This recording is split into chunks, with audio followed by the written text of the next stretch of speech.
Hello friends, మీరు ఉదయం లేస్తారు. అలారం మోగుతుంది. మీరు ఆపేస్తారు. మళ్ళీ 5 నిమిషాలు అనుకుంటారు. కానీ అది 30 నిమిషాలు అవుతుంది. మీరు ఫోన్ తీసుకుంటారు. సోషల్ మీడియా ఓపెన్ చేస్తారు.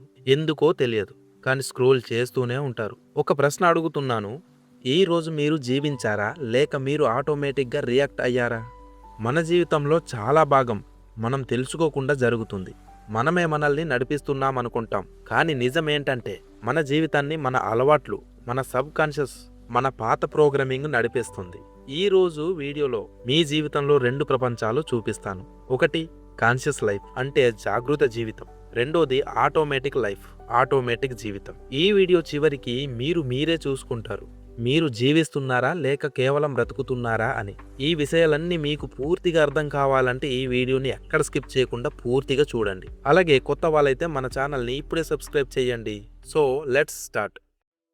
ఒక నిజం చెప్తాను, కాస్త గట్టిగా ఉంటుంది కానీ వినాలి. మీలో మీరు అనుకుంటున్న మీరు చాలా సందర్భాల్లో నిజంగా మీరు కాదు. మీరు కోపం పడుతున్నప్పుడు మీరు నిర్ణయం తీసుకోవడం లేదు. మీరు భయపడుతున్నప్పుడు మీరు ఎంచుకోవడం లేదు. మీ గతం మీ ద్వారా జీవిస్తోంది. అది అర్థం చేసుకోకపోతే మీరు ఎంత కష్టపడినా మీ జీవితం మారదు. ఒకటోవది ఆటోమేటిక్ లైఫ్, మీకు తెలియకుండా నడిచే జీవితం. మీరు ఒకసారి మీ రోజును గమనించండి. ఎప్పుడు ఫోన్ తీసుకున్నారో గుర్తుందా? ఎందుకు తీసుకున్నారో గుర్తుందా? లేదు, ఎందుకంటే అది మీరు చెయ్యలేదు. అది మీ హ్యాబిట్ చేసింది. ఇదే ఆటోమేటిక్ లైఫ్ అంటే. మీరు రియాక్ట్ అవుతారు, కానీ ఎందుకు రియాక్ట్ అవుతున్నారో తెలియదు. ఒక లోతైన ఉదాహరణ. ఒకరు మీతో కాస్త రప్పుగా మాట్లాడారు అనుకోండి. మీరు వెంటనే హట్ అయ్యారు. మీరు వెంటనే కోపడ్డారు. ఇప్పుడు నేను అడుగుతున్నాను, మీరు కోపం పడాలని నిర్ణయించుకున్నారా? లేదు, అది మీలో ఉన్న పాత గాయం రియాక్ట్ అయ్యింది అంతే. ఎవరైనా మిమ్మల్ని చిన్నప్పుడు ఇగ్నోర్ చేశారేమో, ఎవరైనా మిమ్మల్ని డిస్రెస్పెక్ట్ చేశారేమో. ఆ మెమొరీ, ఆ పెయిన్ ఇప్పటికీ మీలో ఉంది. ఇప్పుడు ఎవరు కూడా అదే ట్రిగ్గర్ చేస్తే మీరు మళ్ళీ అదే పెయిన్ అనుభవిస్తారు. అది ప్రెజెంట్ కాదు, అది ఫాస్ట్ రిపీట్ అవుతుంది. ఇదే లూప్.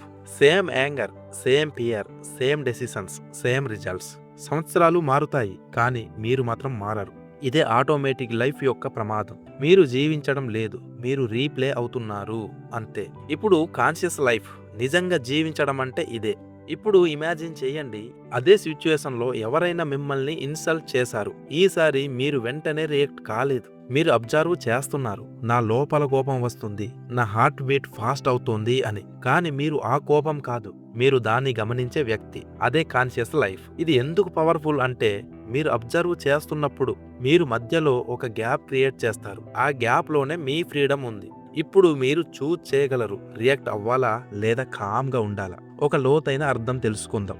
మీరు మీ థాట్స్ కాదు, మీరు మీ ఎమోషన్స్ కాదు, మీరు వాటిని చూసే ఒక అవేర్నెస్ మాత్రమే. ఈ ఒక్క రియలైజేషన్ మీ లైఫ్ని 180 డిగ్రీస్కి మార్చేస్తుంది. మరి లైఫ్ ఎలా మారుతుంది? మీరు సిచ్యువేషన్కి స్లేవ్ కాదు, మీరు ఎమోషన్స్కి విక్టిమ్ కాదు, మీరు మీ లైఫ్కి క్రియేటర్ అవుతారు. ఇదే నిజమైన ఫ్రీడమ్. ఇప్పుడు ముఖ్యమైన విషయం, తెలుసుకోవడం సరిపోదు, మారాలి. మార్పు అంటే బయట బిహేవియర్ చేంజ్ అవ్వడం కాదు, లోపల సిస్టమ్ చేంజ్ అవ్వాలి. ఇప్పుడు మీరు వినబోయేది టిప్స్ కాదు, ఇది మీ మైండ్ని రీప్రోగ్రామ్ చేసే ప్రాసెస్. మొదటిది, మీలో ఉన్న ప్రోగ్రామ్ని గుర్తించండి. మీరు రోజులో 3 సార్లు ఆగి ఇలా అడగండి, ఇప్పుడు నేను రియాక్ట్ అవుతున్నానా లేక కాన్షియస్లీ చూజ్ చేస్తున్నానా? ఇది చిన్న క్వశ్చన్ అనిపిస్తుంది, కానీ దీని పవర్ చాలా పెద్దది. ఎందుకంటే మీరు క్వశ్చన్ అడిగిన క్షణం మీరు అన్కాన్షియస్ నుంచి బయటకు వస్తారు. మీరు అబ్జర్వ్ పొజిషన్లోకి వెళ్తారు. మొదట మీరు అబ్జర్వ్ చేస్తే మీకు షాక్ అవుతుంది, నేను రోజంతా ఆల్మోస్ట్ ఆటోమేటిక్గా ఉన్నానా అని. అది రియలైజేషన్. అదే మొదటి అవాకనింగ్. ఇది ప్రాక్టీస్ చేస్తే ఫస్ట్ డే 1 to 5% అవేర్నెస్ పెరుగుతుంది. సెకండ్ డే 10 to 20% అవేర్నెస్ పెరుగుతుంది. థర్డ్ డే 30 to 40% అవేర్నెస్ పెరుగుతుంది. ఇలా మీరు స్లోలీ కంట్రోల్ తీసుకుంటారు. అలాగే స్టెప్ 2, ఎమోషన్స్ని ఎస్కేప్ కాకుండా పూర్తిగా ఫీల్ అవ్వండి. ఇది చాలా ఇంపార్టెంట్ స్టెప్. చాలా మంది ఇక్కడే ఫెయిల్ అవుతారు. మీకు కోపం వచ్చింది అనుకోండి, మనం జనరలీ ఏం చేస్తాం? డిస్ట్రాక్ట్ అవుతాం. ఫోన్, రీల్స్ లేదా సప్రెస్ చేస్తాం, లోపల దాచేస్తాం. ఈ రెండు కూడా తప్పు. ఎందుకంటే ఎమోషన్ ప్రాసెస్ కాలేదు, అది మళ్ళీ వస్తోంది, ఇంకా స్ట్రాంగ్గా వస్తుంది. ఇప్పుడు మీరు ఇలా చేయాలి, కాసేపు ఒంటరిగా కూర్చోండి, కళ్ళు మూసుకోండి, మీ బాడీలో ఏం జరుగుతుంది గమనించండి. హార్ట్ బీట్ ఫాస్ట్ అవుతుందా? చెస్ట్ టైట్గా ఉందా? హీట్ ఫీల్ అవుతుందా? మీరు స్టోరీలోకి వెళ్ళకండి, ఫీలింగ్లోకి వెళ్ళండి. 2 to 5 మినిట్స్ ఇలా అబ్జర్వ్ చేస్తే ఎమోషన్ స్లోలీ డిసాల్వ్ అవుతాయి. ఎందుకంటే ఎమోషన్కి మీ అటెన్షన్ అవసరం. మీరు అటెన్షన్ ఇస్తే అది కంప్లీట్ అవుతుంది. ఇదే ఎమోషనల్ ఫ్రీడమ్ మొదలు. స్టెప్ 3, థాట్ని ఛాలెంజ్ చేయండి. మీ మైండ్ చాలా స్టోరీస్ క్రియేట్ చేస్తుంది. నేను పనికి రాను, నేను ఎప్పటికీ చేంజ్ అవ్వను, అతను నన్ను డిస్రెస్పెక్ట్ చేశాడు. ఇప్పుడు ఇంపార్టెంట్ విషయం, థాట్ ఈక్వల్ టు ట్రూత్ కాదు. Thought equal to memory plus interpretation. అంటే మీ గతం ప్లస్ మీ అర్థం కలిపి వచ్చినది మాత్రమే. ఇప్పుడు మీరు ఇలా అడగాలి, ఇది నిజమా లేక నేను నమ్ముతున్న కదా? ఈ ఒక్క ప్రశ్న మీ మైండ్కి షాక్ ఇస్తుంది. ఎందుకంటే మీరు బ్లైండ్లీ బిలీవ్ చేయడం ఆపేస్తారు. మరొక పవర్ఫుల్ టెక్నిక్, అదే థాట్ని 5 సార్లు రిపీట్ చేయండి. నేను పనికిరాను, నేను పనికిరాను. కొద్దిసేపటికి అది వీక్ అవుతుంది, అది ట్రూత్ అనిపించదు. మీరు దాని నుంచి డిస్టెన్స్ క్రియేట్ చేస్తారు. అలాగే స్టెప్ 4 కూడా చూద్దాం. చిన్న కాన్షియస్ యాక్షన్స్తో బ్రెయిన్ని రీప్రోగ్రామ్ చేయండి. మైండ్ సెట్ చేంజ్ అంటే పెద్ద డెసిషన్స్ కాదు, చిన్న కాన్షియస్ యాక్షన్స్. ఎందుకంటే బ్రెయిన్ రిపిటేషన్ని ఫాలో అవుతుంది. మీరు ఇలా చేయండి, ఫోన్ తీసుకునే ముందు 5 సెకండ్లు ఆగండి. రిప్లై ఇవ్వడానికి ముందు డీప్ బ్రీత్ తీసుకోండి. కోపం వచ్చినప్పుడు వాయిస్ స్లో చేయండి. ఇవి చిన్నగా అనిపిస్తాయి, కానీ మీరు ప్రతిసారి ఇలా చేస్తే మీ బ్రెయిన్కి కొత్త ప్యాటర్న్ నేర్పిస్తారు.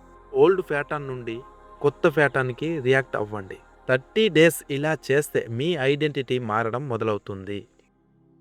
మీ లైఫ్ చేంజ్ కావాలంటే మీరు కొత్త వ్యక్తి కావాల్సిన అవసరం లేదు. మీరు ఆల్రెడీ కాన్షియస్ పర్సన్, కానీ లేయర్స్ ఆఫ్ అన్కాన్షియస్ మీ మీద ఉన్నాయి. ఇవి తొలగితే మీ నిజమైన క్లారిటీ బయటపడుతుంది. అదే రియల్ ట్రాన్స్ఫర్మేషన్. ఒకరోజు మీరు మీ జీవితాన్ని వెనక్కి చూసుకుంటారు. నేను నిజంగా జీవించానా లేక నేను కేవలం అలవాట్లలో గడిపానా? మీ దగ్గర ఇంకా టైం ఉంది. మీరు మేల్కొనడానికి, మీరు మారడానికి ఈ రోజు నుంచే మొదలు పెట్టండి. చిన్నగా కానీ నిజంగా. మీరు ఆటోమేటిక్గా కాదు, మీరు జాగృతం. ఈ వీడియో మీలో ఏదైనా మార్చిందని అనిపిస్తే లైక్ చేయండి. కామెంట్లో ఐ యామ్ అవర్ అని టైప్ చేయండి. సబ్స్క్రైబ్ చేసి బెల్ ఐకాన్ ప్రెస్ చేయండి. మీ మైండ్ సెట్ మార్చుకునే జర్నీలో మా ఛానల్ మీతో ఉంటుంది. జై హింద్.